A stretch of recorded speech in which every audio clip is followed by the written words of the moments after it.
24 जुलै ही काही साधीसुधी तारीख नाहीये, तर या दिवशी दीप अमावस्या साजरी करायची आहे. गटारी अमावस्या साजरी करायची नाहीये.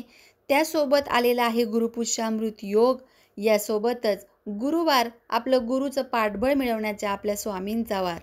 या सगळ्या शुभ संयोगाचे एकत्र येणं म्हणजे ज्योतिषशास्त्रीय आणि आध्यात्मिक दृष्टिकोनातून फार मोठं महत्त्व आहे.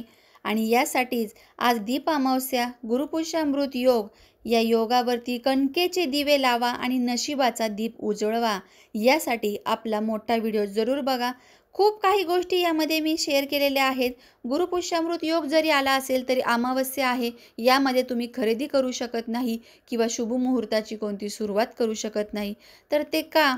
आणि त्यासोबत अमावस्येचं गूढ महत्त्व देखील सांगितलेलं आहे, की या रात्री पितृ, आसुरी शक्ती, अदृश्य शक्तींचा प्रभाव असतो. तर मग करायचं काय? तेच जाणून घ्या. नेमकं म्हणायचं आहे, तर ते सगळं शेअर केलेलं आहे.